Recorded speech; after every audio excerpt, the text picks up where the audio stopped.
Kita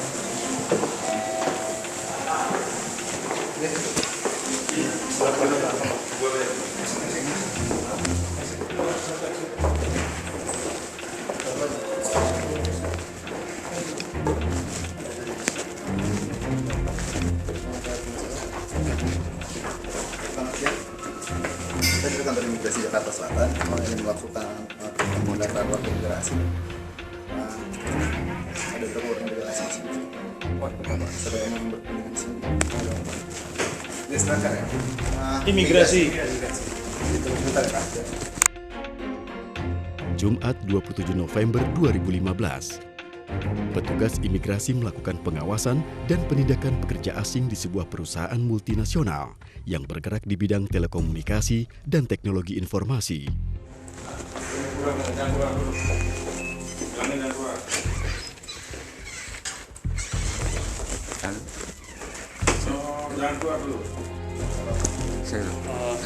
English, please. Immigration. Immigration. Yeah. Oh, immigration. Okay. Yeah. Have a seat. So, I'm from immigration. Okay. This is my ID. Yeah. This is my work letter. Can I have your passport? No. I already submitted my passport to government for for visa application. Bisa application. Yeah, but I have hard copy. Show you my Copy. You have kitas? everything. I already submitted. Yeah, but I have show you my. This is my passport.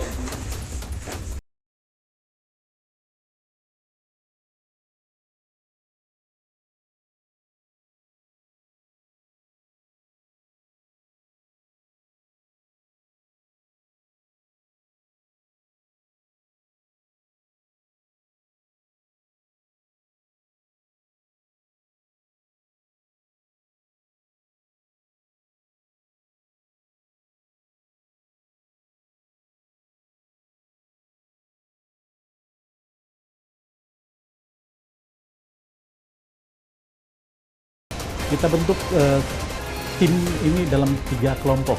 Kelompok A misalnya di lantai ini, kelompok B lantai ini, kelompok C di lantai ini. Sehingga nanti secara bersamaan masuk, tidak ada lagi orang asing yang bisa lolos.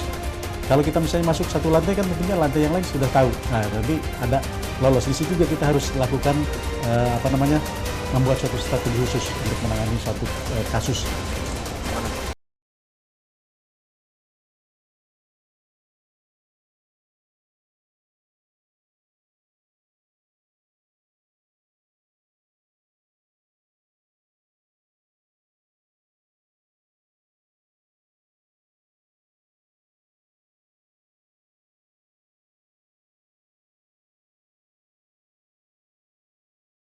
Menunjukkan dokumen itu bisa berbentuk dokumen perjalanan dalam hal ini paspor ataupun dokumen keimigrasian, misalkan kitas, bisa kitab dan sebagainya. Nah, dari situ kita akan bisa lihat mereka identitasnya, nama dan sebagainya dan juga izin tinggalnya, masa berlakunya.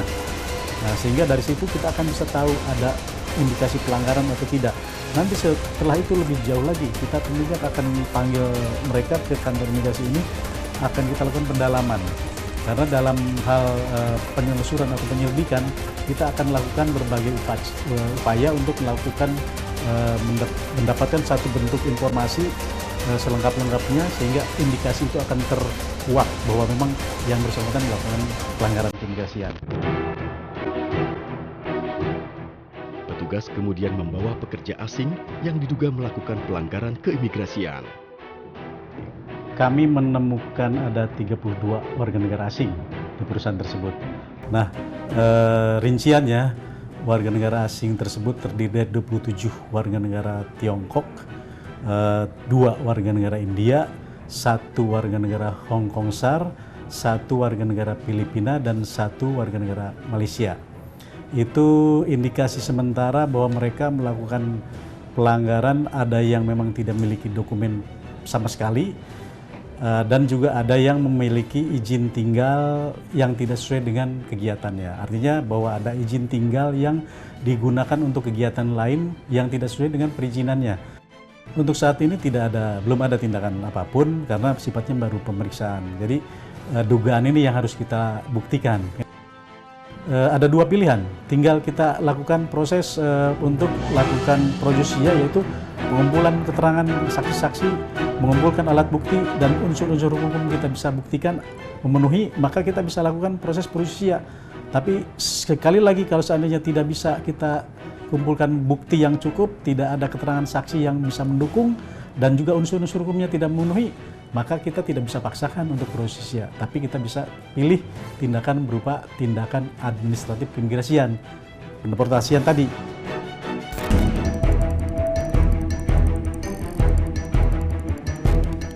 Di Bandara Soekarno-Hatta, petugas mencurigai 2 orang penumpang yang baru tiba dari Hong Kong. Sebetulnya kawan-kawan sudah mulai berkemas-kemas karena kan di tengah malam. Tiba-tiba ada 2 orang penumpang yang datang belakangan. 2 tahun belakangan ini kemudian kami mencurigai karena kenapa dia terpisah gitu. Nah dari situ kemudian ketika di X-ray koper yang dibawanya, kami memang mencurigai ada sesuatu di koper itu.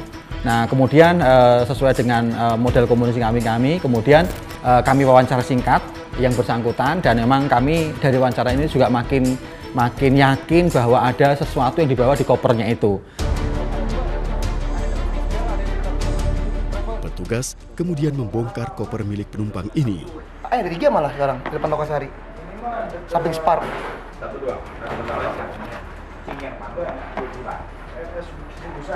Iya, itu yang samping Swiss Bell.